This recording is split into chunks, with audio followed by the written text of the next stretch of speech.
my spooky friends. I'm John, your host of Dairyland Frights, and welcome to another episode of Dairyland Frights, the paranormal podcast that covers everything spooky, creepy, and mysterious in the Midwest. And again, I don't know what I do to deserve this, but I have another great special guest with me, very special guest, RIssa. Welcome. Thank you so much, John. It's a pleasure to be here.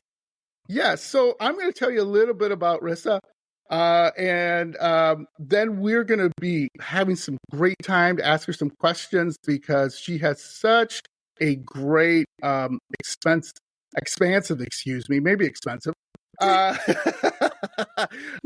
history knowledge of the paranormal, including ghosts, witchcraft, cryptids.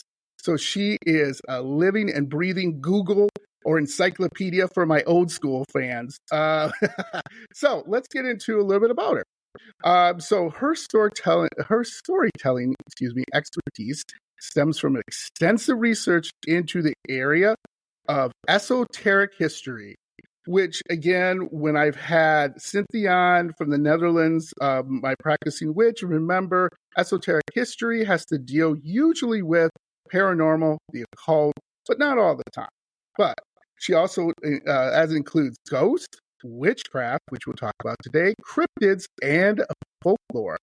So RIssa believes that the most enduring stories teach us not only about humanity's past, but also give us reason to reflect on our own present beliefs and realities. She often leads, on top of this, she also leads ghost tours and gives lively history talks. So, again, welcome to the podcast.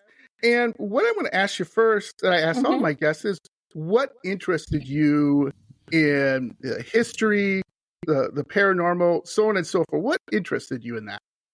Honestly, I think I was kind of born into it, John. Okay. I can't remember a time when it wasn't part of my world. As a little girl, I had a lot of really interesting paranormal experiences. I remember seeing ghosts, being able to interact with them, and not being told that it was wrong or abnormal, that I was just experiencing a part of the world as it is. And I realized that that's not the story most people have about their parents. My parents were amazing about that, though. Nice. So I became very used to thinking that that was regular life. And it never really changed. It just kind of always stuck with me. And, I went on my very first ghost tour in a town in England called York, England. It's a city with a wall around it. Lots of fascinating history there. My parents took me on my first ghost tour when I was 8 years old. And, 8. 8. I absolutely, I wasn't scared. I had not been taught to be fearful about ghosts or history. It is my firm belief that those things are taught. We are taught to be afraid of those things. Yeah. And I feel like because I approached it very differently from the beginning, I don't approach it with fear now. And I also don't approach things with a lot of superstition.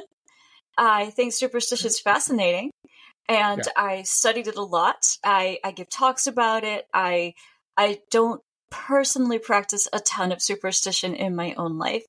So that just eliminates the need for a lot of fear. So all of that said, it's just always been around. It's always been part of who I am. And it seems as natural to me to lean into these kind of mysterious topics that some people think of as dark, and I think of as simply part of the human experience. When we look at the reality of being alive, there has to be dark to go with the light. It's part of what makes us complete. Yeah, that is awesome. That's what I always get a lot from my guests, is they kind of grew up with it. They may have a mom or a dad that was very into the paranormal one way or another, right? Or they lived in a haunted house. I have many of my guests on who lived in a haunted house. I have 2 guests on recently from the UK, and they talk about, the rich history and really all the different things that they look at differently in the UK because they grew up around it. So you grew up around castles, right? You grew up the mystery of ghosts, of the mystery of the paranormal. It was just right out your door, right? You walk out your door, oh, there's the Tower of London, or there's a castle, or there's like a street which Jack the Ripper was on, or there's where the Beatles recorded, on Abbey Road, or and it's just normal, right? You just walk out, and that's sometimes in bigger cities you might get that, but typically, like me who live in a small town, don't really get that. But my mom she would share with me. She read, which I thought was always funny, and my spooky friends know this.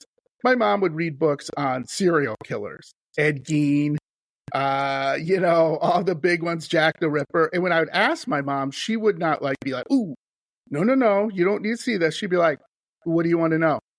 And she would tell me, walk me through that. So I kind of learned through that too, as well, right? You kind of grew up with that.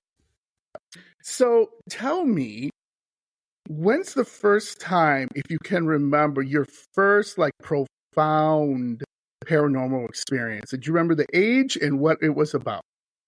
Profound. Yes. Yeah, I think, well, because I'm going back really far into my childhood here. Sure. Probably being able to remember in dreams a past life. And that happened, it was one of my very first memories. So that goes way back into my very early childhood, and I still have some of the same memories today. I have gone under regressions to try to sort it out, to try to understand what happened, which was actually very helpful in, reconciling it. But yeah, I would say that was probably the earliest, and it's still among the most profound that I have experienced. So can you share a little bit about that? That's okay. Yes, I can remember a death. I can remember how I died. Wow. It was a different time, a different place. I was in the form of a man, and I was forced to walk a plank, and I sank because there were weights tied to my feet. And I remember going down through the water and the weight of the water crushing in, and I couldn't breathe. And I remember the drowning. And in the regression, I found out that I had actually been a thief in that life. And shame on you. I was being punished for my crimes. Oh, wow. And that was that was how they chose to punish me. Oh, wow. That is fascinating. I mean, it's very fascinating, especially because as a child, I didn't have I wasn't in a place where I would have understand what a ship was or what tropical fish were, but I knew what they were. I knew without having ever seen them. Yeah. That's amazing. That leads me to one of my guests too, is doing a different type of service for therapy that I never heard of before, and God bless her if this works. She's trying to develop a paranormal therapy for people who have not, how do you say, they haven't dealt with the paranormal experience.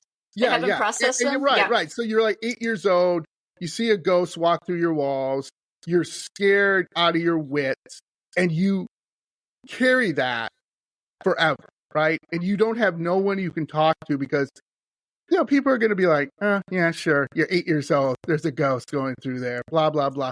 Right. And you carry that, and that weighs on you, and that extends to your life, and extends to absolutely everything you live with. So you learn self-doubt. You learn not to trust yourself. Yep. Yeah, absolutely. I mean, I'm very lucky that wasn't my story, because I wasn't taught to doubt myself in that way.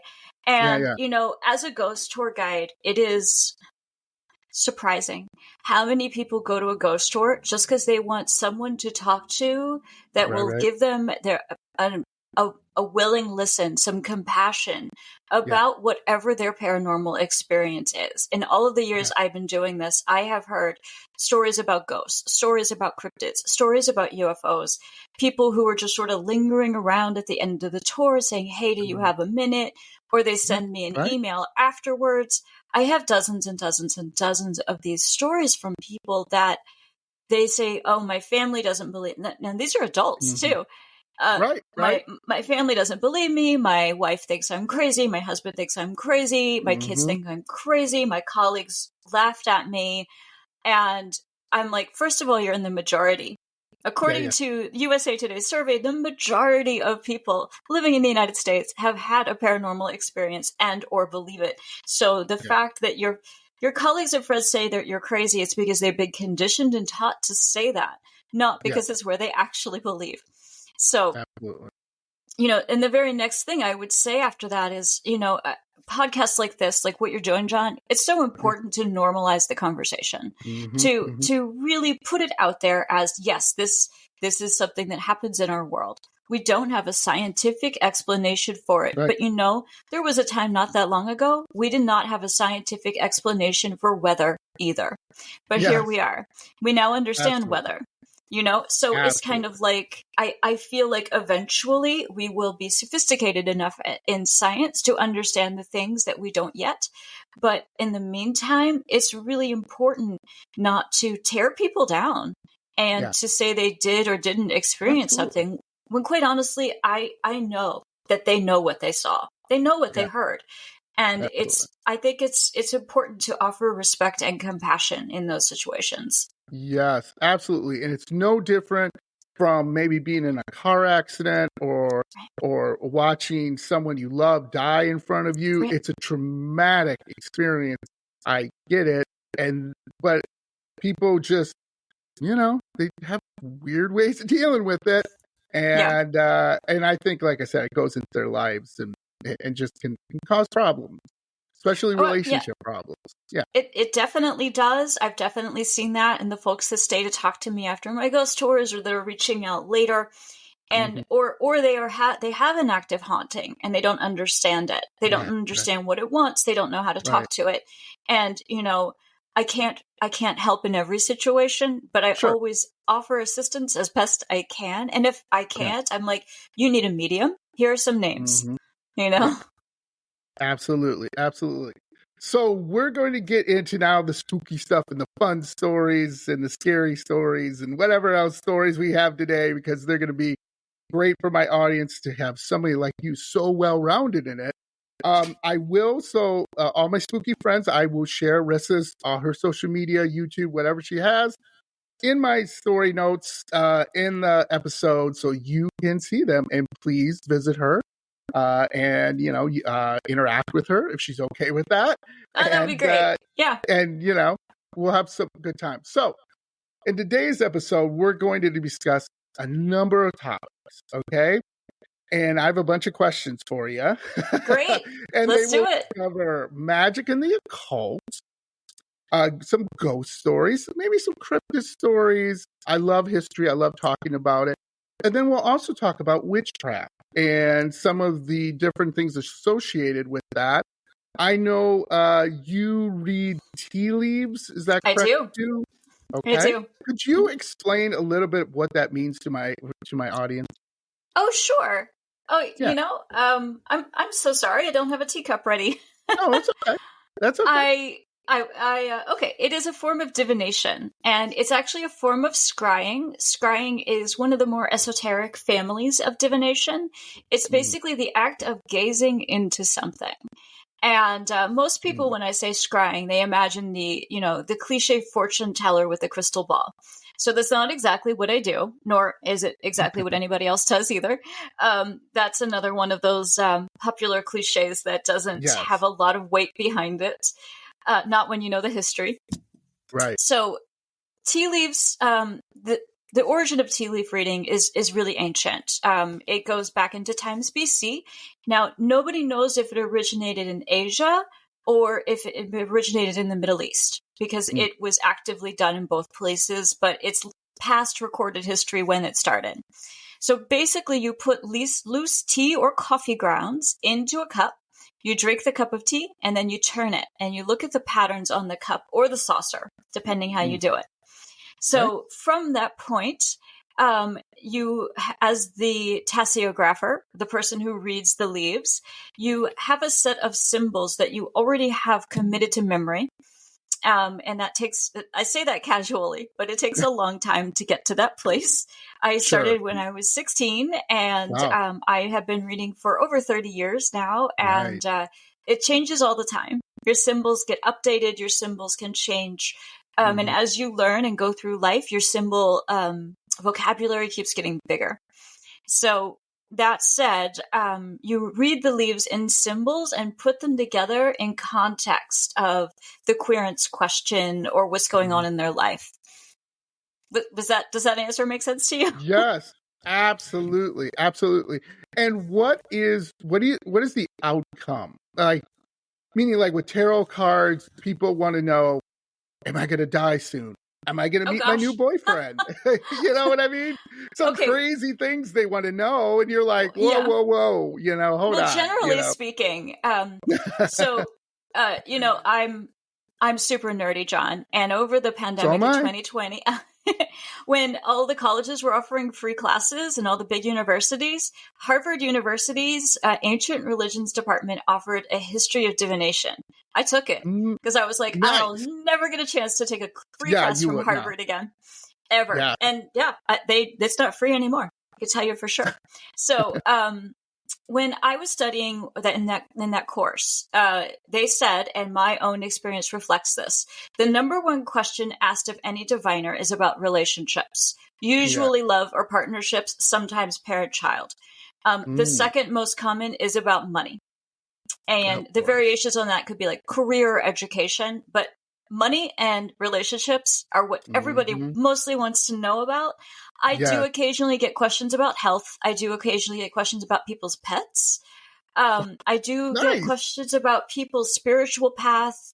This happened actually a lot in 2020, 2021. A lot of people, this is a funny thing to say, started really questioning their faith. Because the world was going through this collective trauma and loss and serious grief. And people were like, how could my faith let down the world this way? Right. And it was really fascinating. I actually, during that time, did a tarot reading for a former nun who, because of the pandemic, left her faith. It was quite an honor to be her first reading in her life, and she was in her 70s. She said, I've always wanted to do this. And now that I have left the church, I could come do this. And she goes, I could see there's nothing wrong with it. And there never was. Never was. Right. Yeah. Absolutely. And, go ahead. Go ahead. No, I was going to say, what is my first question for you, what is, you think, the number one, because this is a great segue, misconception about divination, and I'm going to throw witchcraft in there. What do you think is the number one thing where you get all the time where it's a misconception, you have to correct people and say, hey. I'm going to answer those two things in two separate ways. So the number one misconception about divination is that all diviners are psychics, or I'm sorry, that all psychics are mediums. Not all psychics are mediums. All mediums are psychic, but not all psychics are mediums. Not all of us talk to the dead. Not all of us have an open channel to speak specifically to people's ancestors. Some do. Now, if you get on Netflix and watch Tyler Henry, it seems like he has a direct line. Right. It's amazing. He has an amazing gift. And he's not the only one. There's a native man who is Canadian, and he has a show on PBS called Spirit Talker. And of course, his name is slipping my, Sean Leonard. Sean Leonard is an amazing medium, and he works within the structure of his native faith. It is an amazing television show, and I hope some of your listeners will check it out because it's a very different perspective on a medium than what you might expect. So that said, not all psychics, not all diviners are mediums. That's probably the number one misconception. And the number one misconception about witchcraft. Wow, which one is number one? That's a good question.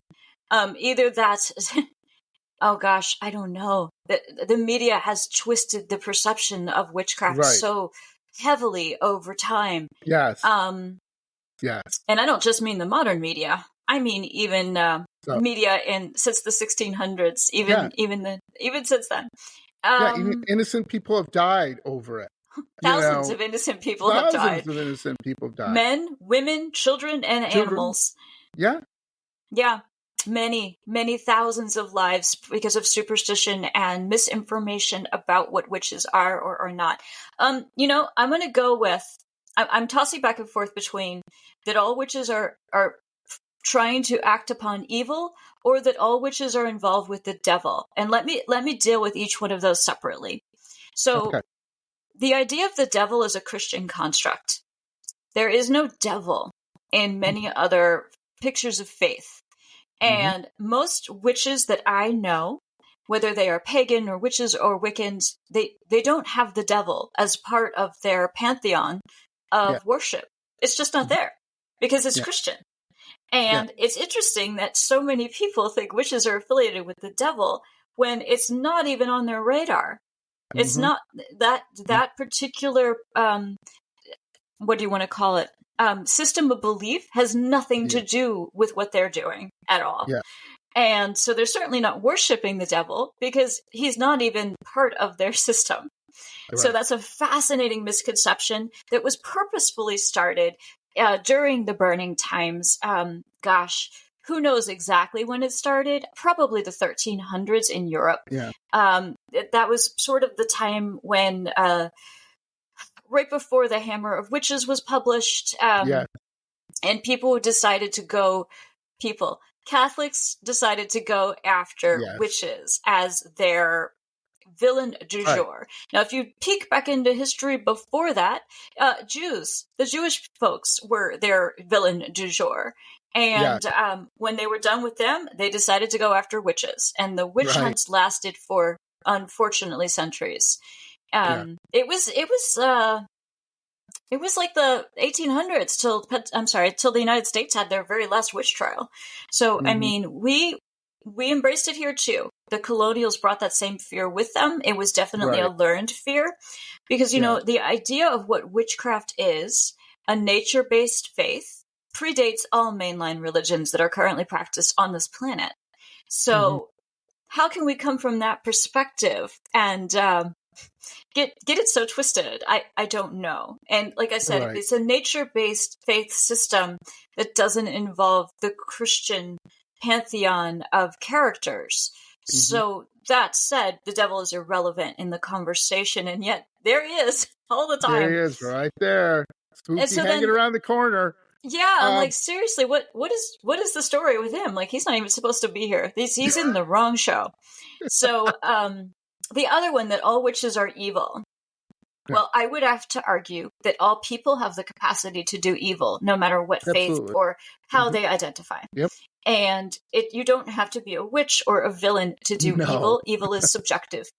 right, You and I might know what we think evil is, but our gauge on that might be totally different than the next person or from each other. So I think that saying witches are out to do evil literally makes no sense. A lot of people who died during the witchcraft trials were people who were healers. Or were hmm people whose only crime was being a single woman in the wrong place at the wrong time. hmm Or yeah, being a woman who owned land and didn't want to marry some guy to give him her yep, land, and right, he had her put to death for witchcraft.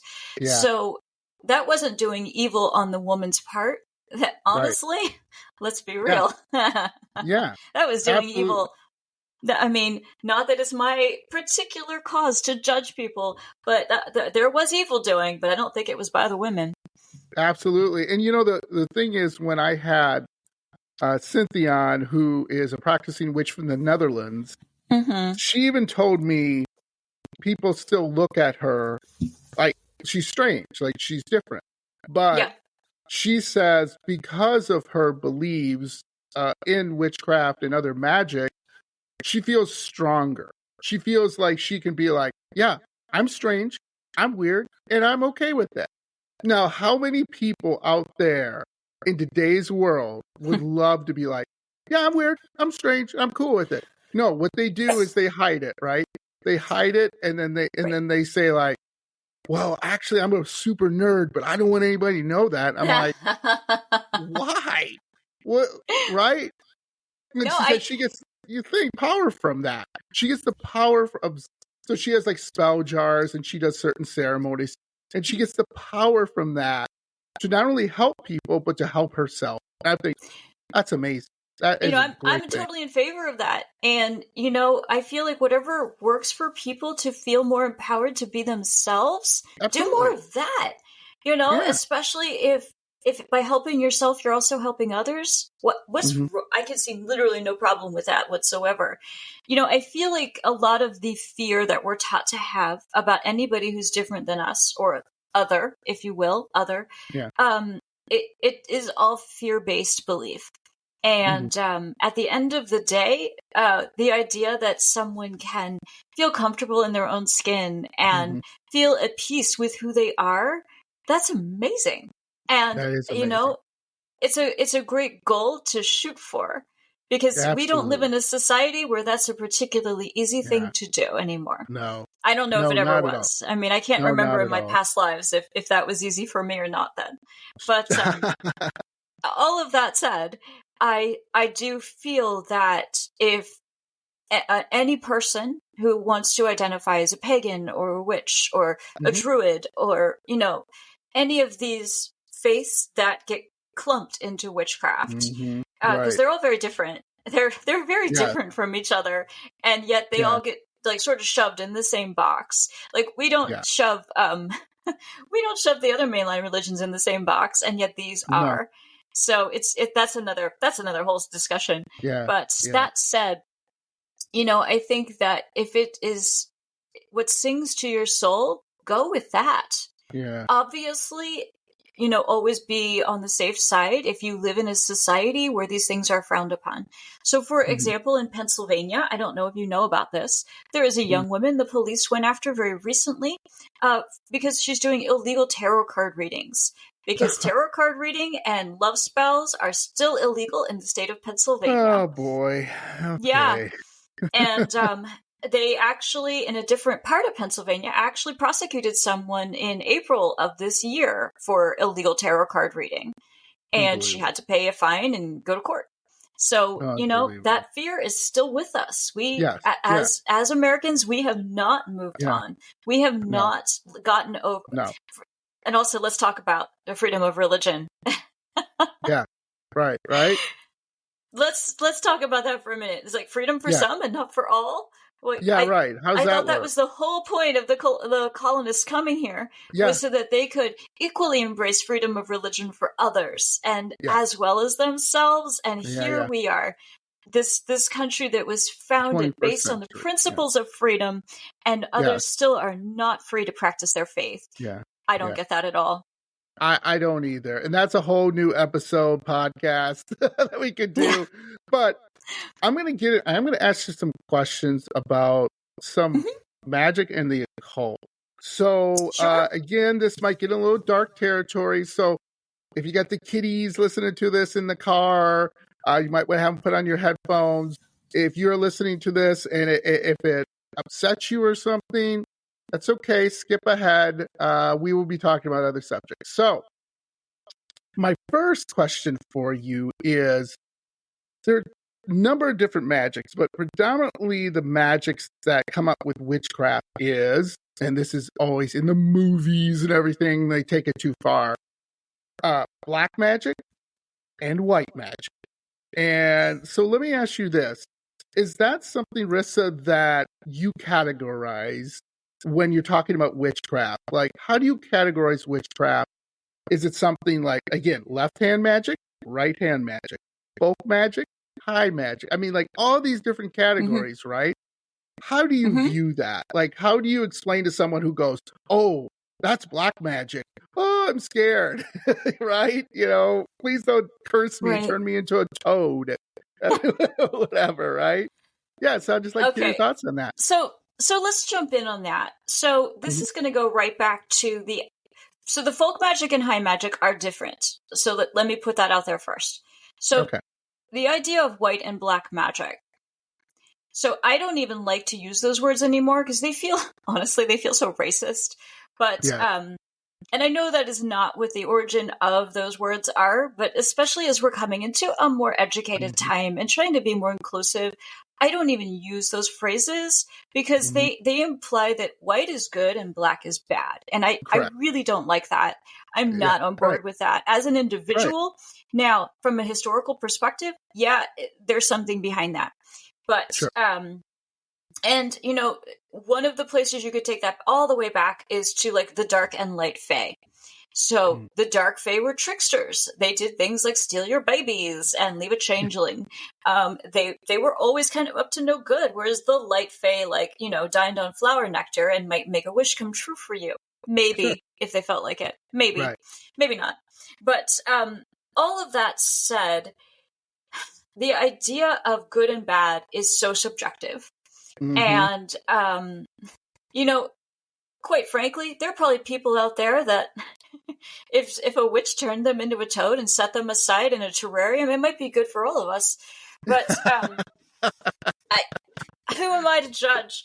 But you know, but yeah, obviously this is all about a fear of power. And the idea that one magic might be stronger than the other is kind of what this is about, and the means by which that is attained. Are you working with spirit entities who've, like, you know, they're from the underworld, or are you working with spirit entities that are land spirits, or are you working with gods or goddesses or angels? There's so many questions when you are looking at how a witch or practitioner or Wiccan or pagan is going to do their spell work. Now, there's, like I said, there's so many different paths that you can speak about with this. And, you know, I wouldn't say there's any one blanket way to talk about it. You can't say all blood magic is dark. It's not. Someone could use blood magic to try to help someone who's sick. That's not dark at all. You know, that's a kind and compassionate thing to do. So, and it's kind of like how the media portrays voodoo. Voodoo is an actual faith. It is practiced by thousands of people all over the country and, of course, all over Latin America. There are variations of voodoo that have spread across the world. And to assume that it is just folks who are trying to make zombies and sticking pins in dolls is incredibly dismissive and very simplistic. It is not about that at all. That is not what voodoo is. And anybody who portrays it that way still in this day and age really needs to spend a little more time doing their research and understanding the complexity of the faith and the way they venerate their ancestors and what voodoo dolls are actually for. Because the way they show it in movies, that's not my understanding from talking to practitioners of what it's actually all about. So, you know, I think when we picture the witch, you know, we either nowadays, of course, we picture the Harry Potter witches, and they draw a very distinct line between good and evil in Harry Potter. And I think a lot of that, again, is to do with how those people are using power. Are they using power to aid themselves, or are they using power to aid the greater good? So it comes down to that same question. Like, what are you using the power you have for? And we could ask that to any non-magical person as well. You know? What are you using your power for? Are you using it to go to some greedy end? Or are you using it to go towards the greater good? For yourself as well as others. So when you look at the dark and light of magic, you're looking at the dark and light of what humanity can and cannot do as a species. And it is really as simple as, who are you with or without magic before you add magic into the equation? And people have always feared those with more power, those that can do more than they can do, which is one reason that witches have always scared people. You know, the idea that somebody has this mystical gift. I guess, you know, you can say the same thing about diviners too. If somebody has this gift that you don't understand, it's intimidating. You immediately are like, I don't get it. And they become, like the word I used a moment ago, other. They become other. So that was a really long answer to your question. No, that's great. I love it. So let me ask you, has anyone come to you and said, Rissa, can you help me with this? Maybe it's a big thing. Maybe it's like, I want to, you know, make more money to put a down payment on a house, or there's this bad person in my neighborhood and I want to get rid of them. Has anybody asked you an extreme thing? Like, really extreme where you went like, okay, wait, hold on. So the most extreme question I've personally gotten, I think is, can you come get rid of my ghost? Can you rehome my spirit entity that's in the house? And I always try to help as much as I can in those situations. Mm-hmm. So if they're local to me, I can go in person. Otherwise, I have to give them the best possible instructions that I can from a distance. Yeah. Nobody's ever asked me to help them win the lottery. That's what I was going to ask too.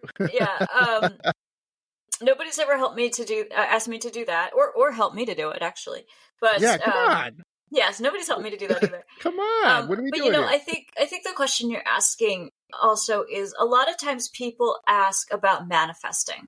Is the word about manifesting money, or manifesting a new love, or manifesting a new house, or manifesting someone to buy the house they're in so they can get out of it. And I think that that's a huge topic, and manifesting is complicated. And also individual. So, the way that it might be that you need to manifest, or not you, say some other person needs to manifest their financial dream, is to reconcile things from their past that they haven't quite dealt with yet. Yeah. And they could be transgressions against other people. They could be financial transgressions, but one of the best ways to start moving forward is to lighten the load that you're dragging behind. Mm-hmm. And this is, again, my personal experience, right? Yeah. So, and then, if you want to switch it around and say it's about relationships, well, like what unresolved thing is still hanging behind you? Right. And you're not able to meet that fantastic new person because you're still dragging around the baggage. You keep seeming to meet the same person in a different form. Well, it's something that you need to look at and really examine. Like, why do you keep selecting the same person? Yeah. And again, this isn't necessarily an all magical thing. This can be a mundane thing.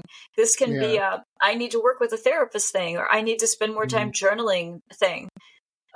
There's a lot of facets to manifesting, and they're not all magical. Some of them are completely mundane. Yeah. And have you ever told someone like, hey, look, I'm going to try my best to help you with this, but you need to, do this or that rather help yourself. Yeah. Yeah, because that's what a lot of psychics, what they want to do, unfortunately, is just keep milking people. And, it's this and it's that. Oh, give me another $500 and I'll tell you if you're going to meet that perfect husband or wife or partner or whoever, right? Well, first of all, I don't charge $500 for readings.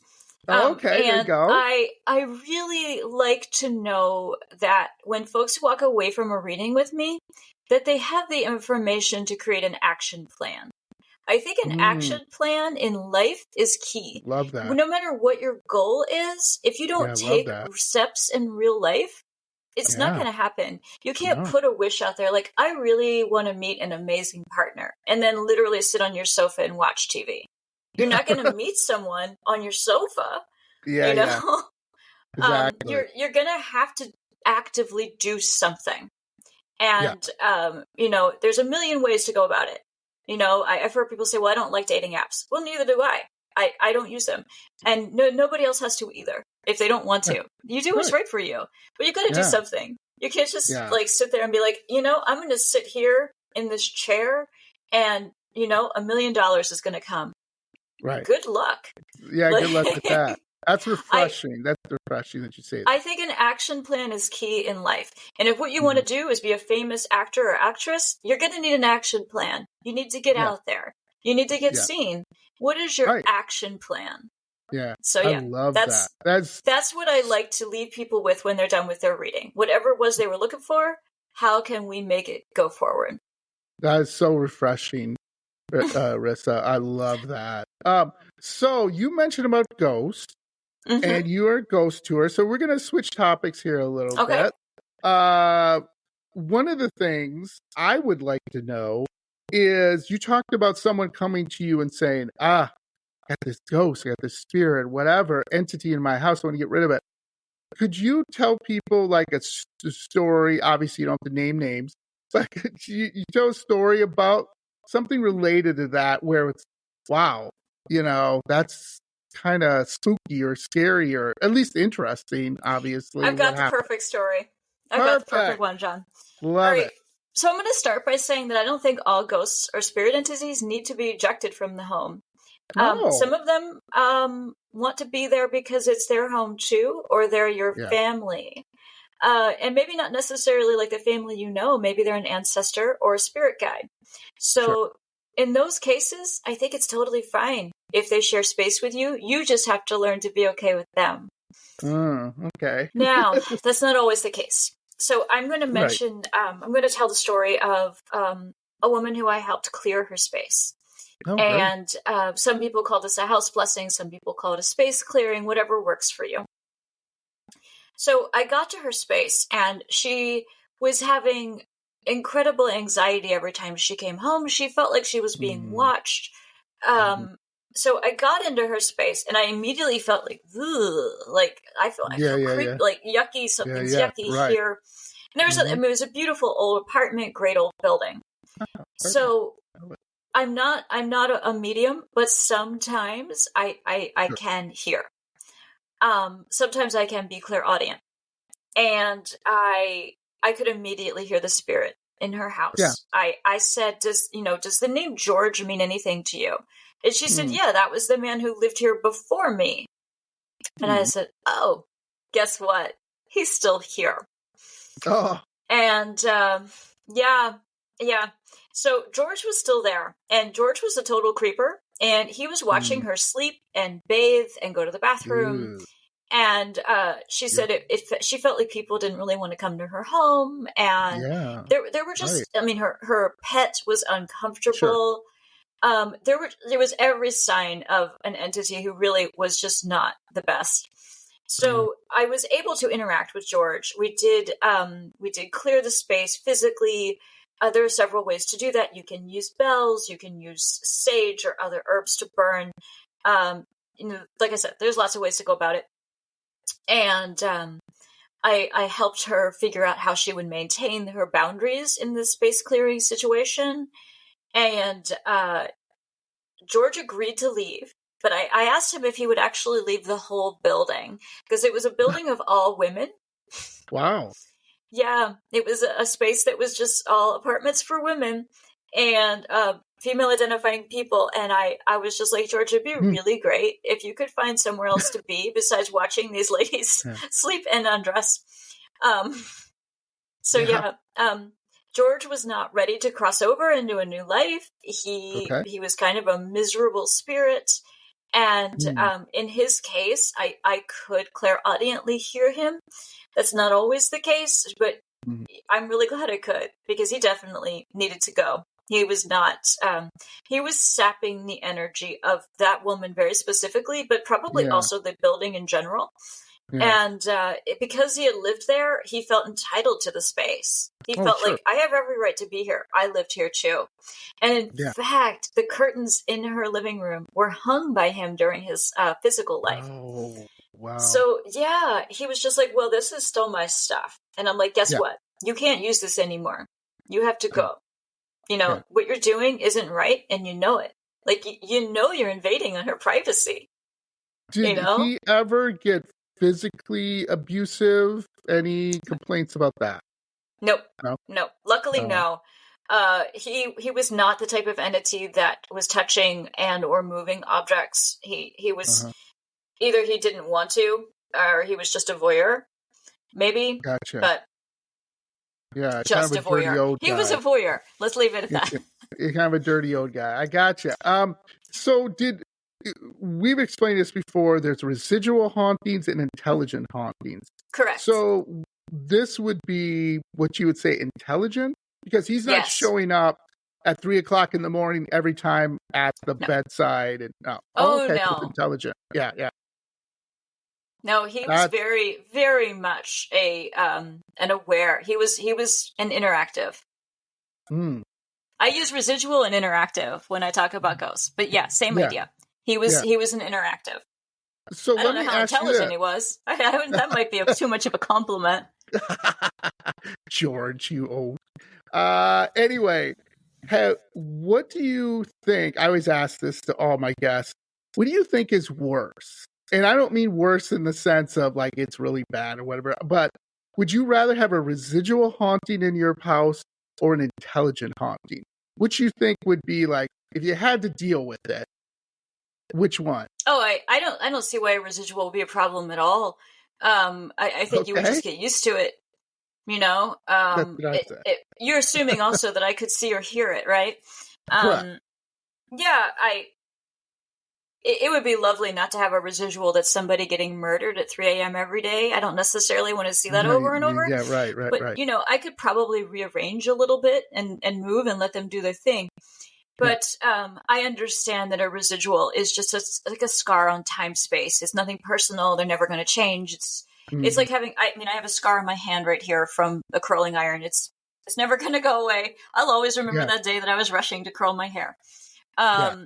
And it just is what it is.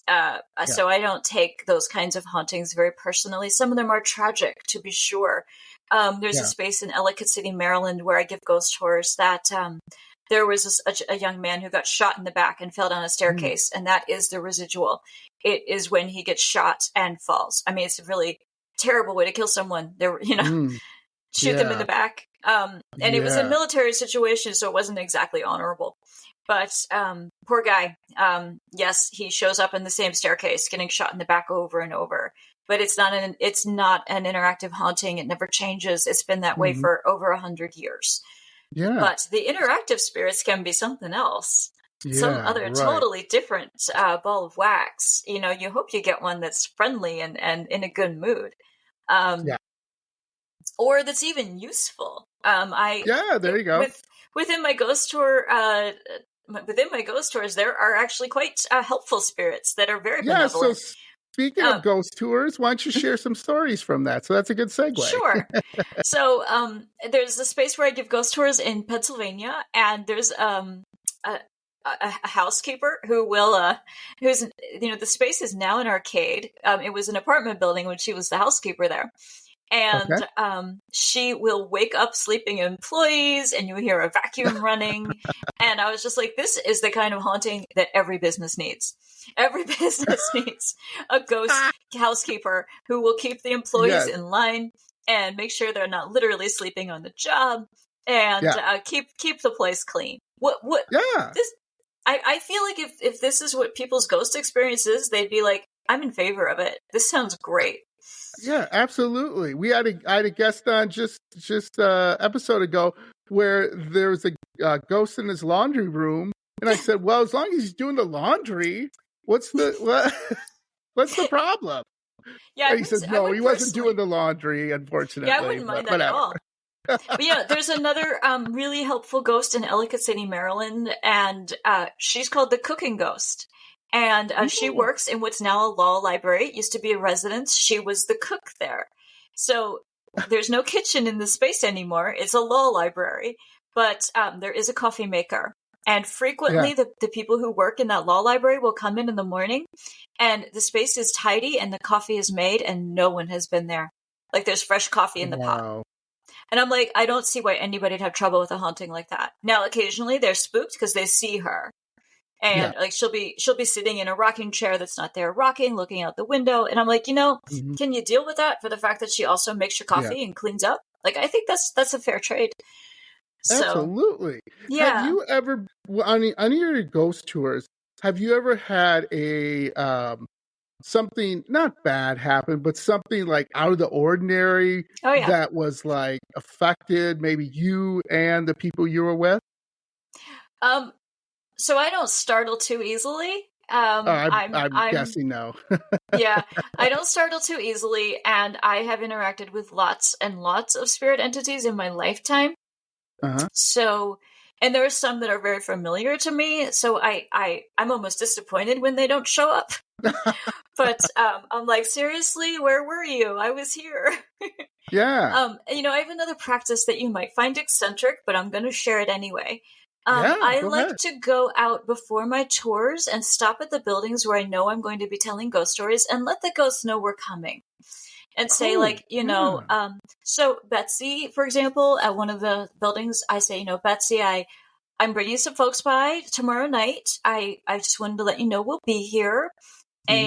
And you don't have to show up in the window or anything, but I just wanted you to know we're coming. And Nice. then, when I close up my tours for the year, which is where we're at right now, it's winter time and Uh-huh. ghost tours are over. Okay. We're in the, the off season. I Yeah, yeah. usually swing by all the spaces and I tell my ghosts, like, I won't be back for a while. It's not because Nice. we don't want to talk about you. It's just because tourists don't come at this time of year. So Sure. have a good winter and I'll be back and visit you again soon. So That's really cool. That is a really nice way to kind of end up with that, because I know during COVID, what the biggest thing for people was, and you maybe heard some stories, that people who are mm-hmm. stuck at home, they knew their Mm-hmm. houses was haunted. Was kind of like, oh man, Suddenly now they I had get to spend a lot of time 24/7. with that ghost. Well, the ghosts were probably also like, why are you here? Go Yeah, right. away. This is Yeah, my house exactly. during the day when you're at work. Yeah, absolutely. So I'm guessing, just because of your history and all the things you've talked about, Rissa, that you haven't had. Have you ever had an experience where something really shook you? Like, because you said you don't get shaken very easy, but was there any time where you were just really shaken by something, whether it be mentally, physically, or both? So I have encountered a shadow person. Mm, I'm sure you know the stories of them. Yeah. yes, I do. I was a child and I knew it was not a good thing, but I was a very precocious little girl. And as it was trying Yeah. to interact with me, I remember saying, like, why would I make that deal with you? I really don't understand. Yeah. And I think I eventually annoyed it so much by asking so many questions that it Yeah. finally walked through the wall and left. But I knew Mm, that it was different from the other yeah. spirits. It looked Sure. different. It felt different. Mm-hmm, And mm-hmm. it, I look back sometimes and I'm like, I can't believe I just kind of like annoyed the crap out of that dark entity and finally made it go away. But I guess that was one way to go. Yeah. And So yeah. go ahead. No. Keep on going. I'm just curious about how this ended, or what you did with it. Well, I's never come back. And I do give ghost Okay. tours at places where I know there are shadow people, but I haven't witnessed one.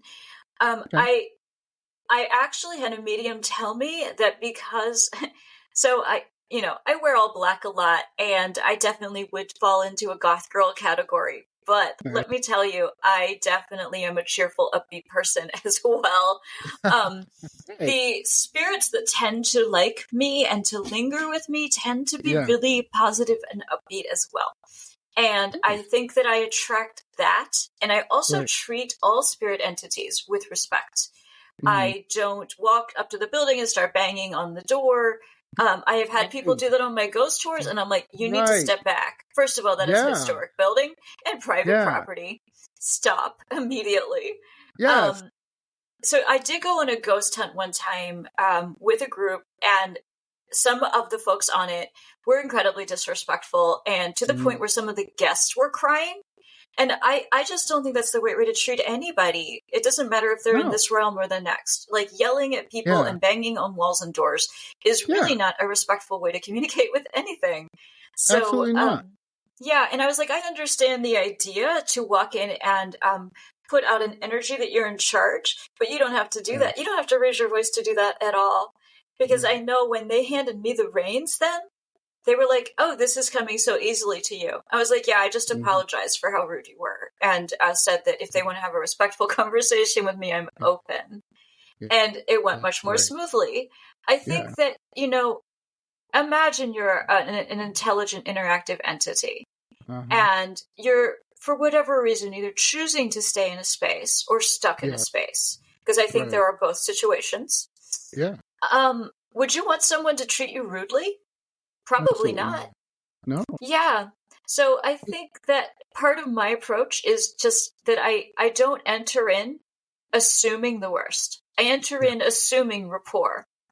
Mm-hmm. And I don't know why that it seems to work pretty well. I walk in with confidence and I assume rapport. Yeah, that is great. Have you ever witnessed, you said a little bit about people being, unfortunately, obnoxious and rude and disrespectful. Have you ever witnessed where someone did that and then kind of got their comeuppance, if you want to say, kind of got retaliated against? I have stories about it. I didn't personally witness it. Okay, I do great. know of a ghost in Maryland that has pushed people downstairs. Ooh. Yeah. It isn't George. No, George George was actually in Pennsylvania. Okay, yes. The George was a pretty disrespectful spirit, but as far as spirits go, there is a spirit at one of the museums where I occasionally give talks that if you are being bad, like say a child in a school group, it'll give you a push in the back. It will let you know, or scratch you. Yeah. It will say like, "Stop now." This is my place, and you're disrespecting the integrity of the space. So you need to straighten yourself out. Wow. Okay. There is an entity that's considered kind of a dark entity in one of the spaces where I give tours, and I haven't personally encountered it. I've been in the space; it didn't come out for me, but which honestly, like I said, doesn't surprise me all that much. But that said, it has pushed people down the stairs. It has it actually it pushed a construction worker down, and he needed stitches across his neck because he was bleeding across his neck when this spirit entity, I guess it did not like the construction that was going on there. Sure. So that's a thing too. A lot of times spirits don't want you to change their house. No, they don't. Like the way things are. Right? Yeah, just like you were saying with George, like if the women would have came in, they ripped everything down and started, I don't know, doing whatever, putting on fresh paint, ripping down walls, renovating the kitchen. It's like, hey, this is my stuff. You're screwing around with that. And that obviously there's a lot of stories with that. So wrapping up here, I could talk to you for hours, Rissa. You're amazing. Well, you can always have me back another time if you like. I will have you back. I guarantee you I'll have you back another time because we could talk another hour. But let me ask you this. Favorite cryptid? Do you have one off the top of your head? Favorite cryptid? Oh, I do love the chupacabra. Ooh, chupacabra. Chupacabra. Yes. Chupacabra is a new cryptid, as cryptids go. But can you please explain that to my spooky friends who may not know what chupacabra is? Oh, sure. So chupacabra is a cryptid that was first sighted in Puerto Rico in the 90s. So chupacabra is a new cryptid. And chupacabra is the goat sucker. It is a vampiric cryptid. Yep. It does live in the category of vampires as well because it literally sucks livestock dry of blood. Yeah. Now, it has migrated with people across the world, actually. And so up here in the mid-Atlantic, there's actually police reports now of chupacabra sightings. I have not personally seen one, but I absolutely love the artwork. And sometimes they're very small, like the size of a dog or a coyote. And sometimes they're large and they have wings and they're quite wild looking. They look like beasts. Right. So, if you love the idea of a chupacabra, Netflix did do a children's movie about Chupa, which is a baby chupacabra.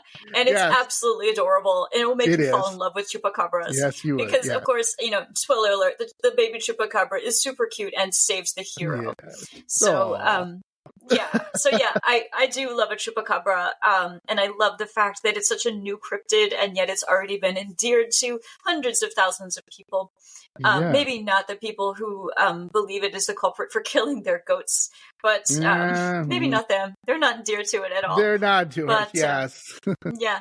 But, even though I've definitely collected many, many cryptid stories from eyewitnesses, I have not yet personally experienced a cryptid.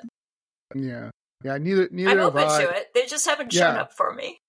Yeah, neither have I. We here in Wisconsin have the Beast of Bray Road, Yes, you many do. stories The about it. werewolf type. Werewolf dog man. Yeah, it's kind of kind of a werewolf and stuff, but people have done numerous documentaries on it. There's been sightings. There's been a lot of stories. One I've of seen these the days, movie, actually, yeah. yeah. It's fun. One of the things too, also we have some serpents in the lakes. We also have the Michigan dog man, that's in Michigan, but we have something similar. Because if you go up north in Wisconsin, just like, in your area, if you go up anywhere up in the woods in northern wherever, there's gonna be woods usually, and just a lot of area for maybe, who knows, right? And Bigfoot's still gonna be the grandpa of everything. That's always, still gonna be always, and yet always it's gonna be the grandfather. I think that some of the other cryptids that are just as old as Bigfoot, but maybe don't get as much press, are the sea and lake monsters, as well as the large flying birds, like the thunderbird. They go back to native lore. The Bigfoot goes back to native lore as well, of course. But there are others, too. There are others that are just as old, but for whatever reason, they haven't captured the public's imagination in the same way. Yeah, like we have a serpent in a lake that's supposed to be similar to kind of Loch Ness Monster, kind of similar to that. Also one in Devil's Lake here. It's shaped like a devil's horns. That's the only reason they call it Devil's Lake. It's nothing to do with the devil at all. But anyway, thank you so much for being on the show, Rissa. I'm definitely going to have you back because I have 8 million other questions to ask you. Different topics and history, and so I didn't get to them because, like I said, I could talk to you for hours. But let me ask you this. If people were to get a hold of you, what would you say to them if they were reaching out to you? Like, what's the best way, and what, kind of what you could help them with, maybe? I don't know. You tell me. Yeah. So the best way to find me is my website. It's teaandsmoke.com. Like everything's spelled out. Tea, like you drink, and smoke, like from a sage bunch, right? So I have a website. From there, you could find me on YouTube and Instagram. And I'm not always super fast, but I answer questions. I always reply if you have a question. And that website will lead you to where I give talks and ghost tours, as well as how to get a tea leaf reading if you want one, which I do most of them remotely. Yes. Amazing. Please, I will put this all in the show notes and everything. Please reach out to Rissa. She's amazing. I can tell already we're going to be spooky friends. We're going to be good. And I'll definitely have you back on the show to talk about some folklore, which I didn't get to, some history, maybe some occult stuff. So, Again, thank you so much. It's been great having you on the show. We always end the show different ways. One, say hi to your ghost. Hello, ghost. Because you never know. You might have a ghost there. And then stay spooky. Thank you so much, Rissa. Thank you. Have a great day.